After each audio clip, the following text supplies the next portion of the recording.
श्री सूरदास जी महाराज नित्य पद रचना करके गायो करते, और दर्शन के समय श्री गिरिराज जी में ऊपर श्रीनाथ जी के मंदिर में जाकर के सेवा किया करते। से चलो जाते अपने अपने कक्षन में, और ठाकुर जी खिड़की से निकल करके दौड़ के जाते सूरदास जी की कुटिया में। सूरदास जी को दिखाई तो देवे ना है, चुपचाप ठाकुर जी जाकर के बैठ जाते और कोने में विराजमान है करके थोड़ी पे हाथ धर के सूरदास जी को देखते ही रहते बस।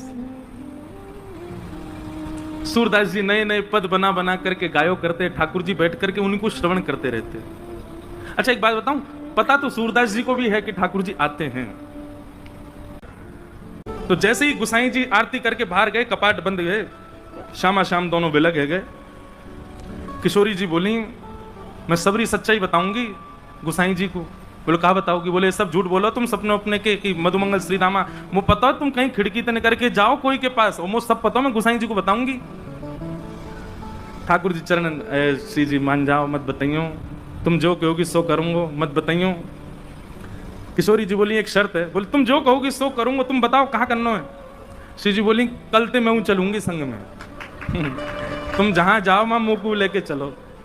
ठाकुर जी बोले जे ना है सके। बोले चो ना है सके? बोले आप बड़ी बड़ी करुणामयी हैं, बड़ी दयालु हैं, मैं तो जाऊं बा बेचारे लोग भक्तन ते मिल मिला के आ जाऊं, उनके बेचारे इनके दीन दुखन को देख करके सब कुछ दे दोगी उन्हें, या हमारे मैं आपको अकेले छोड़ के जाऊं यहीं पे, आप मत चलियो। श्री जी बोली तो ठीक है मैं गुसाई जी को बता रही हूँ।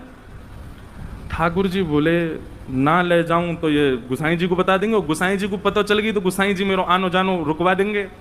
ठाकुर जी बोले आपकी एक शर्त मैं मानूंगा, वो एक शर्त आप मेरी मानो। बोले कहा? बोले मौन जाओगी मौन आओगी, कछु नहीं कहोगी ना करोगी वहां पे। श्री जी बोली ठीक है कछु ना करूंगी। ठाकुर जी बोले मैं विश्वास ना है रो आप पे, मुझे भरोसा ही ना है, नेक बाहर जामेंगी देखते ही ऐसी पिघल जामे। बोले ना मैं बिल्कुल ऐसे रहूंगी आपकी जैसी, जैसी जाऊंगी वैसी आ जाऊंगी। ठाकुर जी बोले ठीक है। दूसरे दिन ठाकुर जी श्री जी को लेकर के गए। कैसे कैसी कृपा सूरदास पे।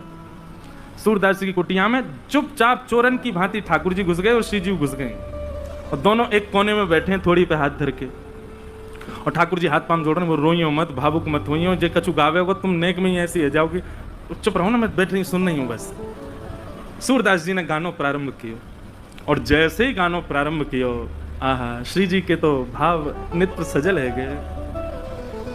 ठाकुर जी तो कह रही हैं जाकू नेत्र दे दो। अब ठाकुर जी बोले मैंने मना करी ना, ये सब ना होगो, ये सब ना करना है। अच्छा अच्छा ठीक है कोई बात ना, गान दो। श्री जी समझ गई जे तो कृपा करेंगे ना, मोइए कछु करना पड़ेगा।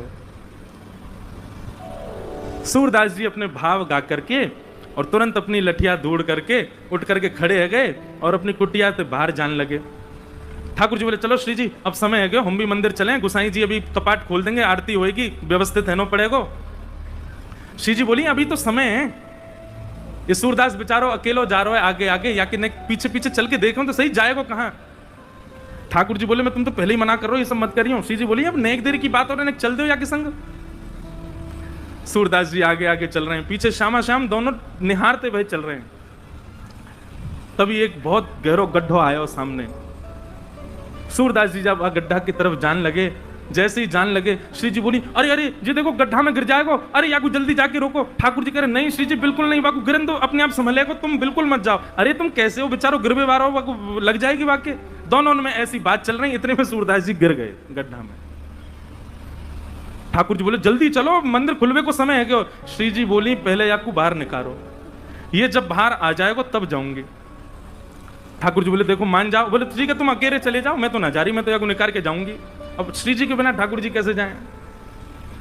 ठाकुर जी बोले मैं तो पहले ही मना कर रहा हूं, मत चलो, मानो ना हो, मैं तो जानू ना आपकी बातन ने, ऐसी कृपा कर दें कोई पे भी। बोले कोई पे भी सूरदास है। बोले मैं जानू पर यहाँ पे अभी कृपा ना करनी, कछु दिना और याकू ऐसे ही रहने दो। श्री जी बोली ना मुंह पे ना देखो जा रहो, अब ऐसा हो जाएगा या पे बिना कृपा किए गए तो श्रीनाथ जी के आधे नेत्र में आंसू ही रहेंगे, श्री जी रुदन करती रहेंगी। बोले मैं सुख से विराजना चाहूं, वाकई नहीं, पहले यहाँ पे कृपा करके चलो। श्री जी ने अपनी चुनरी दी और ठाकुर जी ने अपनी कारी कमरी वहां में बांध दी, और ऊपर से ठाकुर जी वह गड्ढा में चिल्ला के करें बाबा बाबा शब्द सुनते ही सूरदास जी के तो रोंगटे खड़े है गए। बोले जे कौन बोल रहा है? अरे कौन है भैया? अरे बाबा मैं हूं, यहीं पास के गांव का हूं, गोपाल। बोले अच्छा भैया कहा कह रहे हो? बोले आप गिर गए हो, मैंने आपकी मदद कर दूं, बाहर आ जाओ। सूरदास जी बोले कैसे आऊंगा बाहर भैया, मैं तो बहुत गहरो गिर गए हो। ठाकुर जी बोले मैंने अपनो पटका डाल दियो बाबा, बाकू पकड़ लियो, पकड़ के ऊपर आ जाओ। सूरदास जी ढूंढने लगे, तभी हाथ में पटका आयो। सूरदास जी ने जैसे ही वो पटका पकड़ो, कारी कमरी पकड़ी और ऊपर चढ़ने लगे, तो नासिका के पास जाते वह कारी कमरी में थे ठाकुर जी के श्री अंग की सुगंध, जो आज सवेरे सवेरे श्रृंगार के दर्शन में श्रीनाथ जी में जो इत्र प्राप्त भयो, वह की सुगंधी और कारी कमरी की सुगंधी एक सी है। सूरदास जी बोले जे सुगंधी तो सुबह सुबह गुसाई जी ने दही मोहे श्रृंगार के बाद, यह पटका में तो कैसे आ रही है? सूरदास जी के मन में संशय नहीं आया कि कोई और होगा, तुरंत विश्वास प्रकट हो गया श्याम सुंदर ही है। और मानो कमर कसले ही हो, बोले आज सूरदास छोड़ना ना है इनको, बड़ी मुश्किल से आए आज तो पकड़ना है। ऊपर आने लगे सूरदास। यहां ठाकुर जी श्री जी की चुनरी ते कारी कमरी बंधी भई है, और ठाकुर जी श्री जी की चुनरी पकड़ के खड़े हैं, और ठाकुर जी की कमर पकड़ के श्री जी खींच रही हैं पीछे, और सूरदास बाहर आ रहे हैं। सूरदास जी जैसे जैसे बाहर आ रहे हैं, नेत्रन में आंसू आ रहे हैं, लेकिन पी रहे हैं। बोले आज भावुक ना होनो, आज तो चतुराई दिखानी है।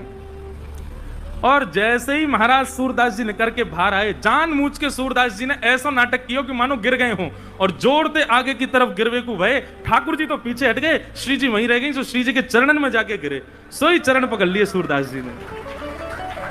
अब सूरदास जी के हाथ में जैसे ही श्री जी के चरण आए, ठाकुर जी ने श्री जी को हाथ पकड़ो, जोड़ते बोले पीछे हटो। अब पीछे श्री जी हटी तो श्री जी के पामन को नूपुर सूरदास जी के हाथ में रह गए। सूरदास जी ने चुपचाप छुपाए के यहीं धर लियो। ठाकुर जी बोले श्री जी जल्दी चलो, मंदिर खुले बारो, गुसाई जी अभी मंदिर खोल देंगे। श्री जी चलन लगी तो बोली जय जय, मेरे एक नूपुर की ध्वनि ना आ रही, कहीं गिर को दिख है। ठाकुर जी बोले दूसरा दिलवाए दूंगा, अब चलो जल्दी। श्री जी बोली ना मुंह को तो वही चाहिए। ठाकुर जी बोले यही मारे ना लेके आ रहा हूं आपको। अब पीछे मुड़ के देखिए तो सूरदास जी वह नूपुर को ऐसे कान से लगाए करके वह की ध्वनि सुन रहे हैं, देख तो सके ना है, वह की कोमलता को अनुभव कर रहे हैं। वह बाबा के पास में जय जय वहीं चलो। ठाकुर जी बोले अब यहीं पर रहने दो, मैं दूसरी दिलाई दूंगा तुम्हें, अब चलो जल्दी, मंदिर में खुल जाएगा नहीं तो। बोले ना मुंह को तो यही चाहिए। बाबा हाँ रे भैया कौन है? बोले मैं ही हूँ गोपाल, अब ही जाने आपको बाहर निकालो। अच्छा भैया कहे कहा बात है? बोले बाबा मेरे संग मेरी सखी आई, बाको नूपुर गिर गयो, आपने दल लियो अपने पास, बाकू दे दो। सूरदास जी बोले जे नूपुर? बोले हम बे। बोले जे तो वाको है जो मेरे मुंह को निकारवे आयो का। बोले बाबा मैं वही तो हूं। बोले मोहे का पता भैया तू वही है, मुंह दिखाई तो देवे ना है। अरे बाबा मान जा जे हमारो ही नूपुर है। बोले अच्छा तेरी सखी के पास एक नूपुर होगा, एक नूपुर तो मेरे पास है। सखी ने आगे आए करके अपने दूसरे पाम के नूपुर की पहचान मुंह को कराए दे, मैं छू करके देख लूंगा कि हाँ जो वही नूपुर है तो दूसरे पाम में पहनाए दूंगा, और नहीं तो भैया मैंने कहीं तोय दे दी और असली या को हकदार आयो और बाने आके मुझसे कही तो मैं तो बड़ी विडंबना में फंस जाऊंगा, मुझे तो पता ना है असली कौन है। ठाकुर जी बोले श्री जी जो बहुत चतुराई कर रहा है, या को पता चल गई है कि आप ही श्री जी हो और ये दूसरा पाम पकड़ लेगा आपको। श्री जी बोली पकड़े तो पकड़न दो, लेकिन आज ये नूपुर लेके ही जाऊंगी। वो नूपुर के प्रति आसक्ति थोड़ी हमारी श्यामाजू की, उनकी तो जब से दृष्टि में आ गए सूरदास जी तब से बस यही चिंता है श्री जी को कि आप कृपा कैसे करूं मैं। श्री जी आगे बढ़ने लगी। ठाकुर जी पाम पूछो, तुम्हारे पाम पूछो या के पास मत जाओ, पकड़ लेगो। श्री जी चलती जा रही हैं। लो बाबा दूसरे पाम के नूपुर की पहचान कर लो। सूरदास जी ने दूसरे पाम को स्पर्श किया, बांधी वही नूपुर हाथ से छुई, नेत्रन से आंसू बहन रहे हैं। लाली अपनो पहलो पाम आगे कर दे, मैं पहना दूं। श्री जी ने पाम आगे किया। सूरदास जी जैसे ही नूपुर बांधन लगे, नूपुर बांधते ही सूरदास जी ने तो ऐसे अंक में श्री जी के दोनों चरण पकड़ लिए। बोले अब नहीं जान दूंगा, अब तो कृपा करो मुंह पे, कृपा करो तभी जान दूंगा। यहाँ ठाकुर जी खींच रहे हैं श्री जी को, लेकिन श्री जी कस के पकड़ लें सूरदास जी ने। अरे बाबा छोड़ दे। बोले आज नहीं छोड़ूंगा, बड़े दनान में हाथ आए हो। 84 लाखन में घुमाए घुमाए करके जैसे तैसे तो सूरदास बनो, जैसे तैसे गिरिराज जी आके अटकाऊं, जैसे तैसे श्री वल्लभाचार्य जी की मुंह को दीक्षा प्राप्त भई है, अब ना छोड़ूंगा, अब तो जय जय कृपा करो। बोले कहाँ कृपा करें? बोले मैंने जीवन में आपसे कछु नहीं मांगो, लेकिन आज मांग रहा हूं। ये दो चक्षु, इनकी कभी मुंह को अभाव को अनुभव ना भयो कि आपने मुंह को क्यों ना दिए, बहुत कृपा ठाकुर जी जो आपने ना दिए, लेकिन आज पहली बार ऐसा लग रहा है काश मुंह पे नेत्र होते तो मैं दोनों युगल के दर्शन कर लेता। सूरदास जी ने तो कही है, श्री जी ने तो इतने अपने हाथ धर दिए, बोले बाबा आंख खोल लो। ठाकुर जी कह रहे हैं मुझे पूछ तो ले करो। किशोरी जी कह रही पूछो पूछो वारो काम ना है, सब होन दो, बाबा आंख खोलो। सूरदास जी ने अपने जीवन में पहले बार कमल जैसे, बिल्कुल ठाकुर जी जैसे नेत्र प्रदान कर दिए सूरदास जी को।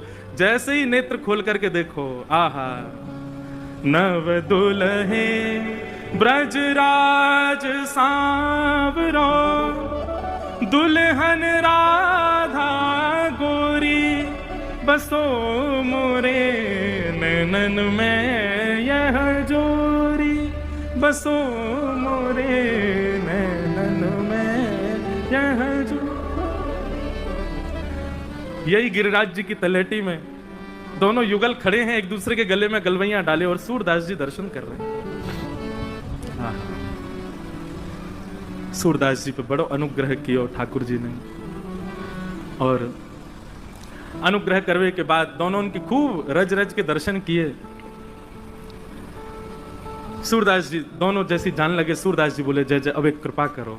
बोले कहा, ये जो दो नेत्र आपने मुझको प्रदान किए ना, इनसे मैंने आपके दर्शन कर लिए, अब ये नेत्र मुझसे वापस ले लो, अब मुझको फिर से आंधरो बनाए दो।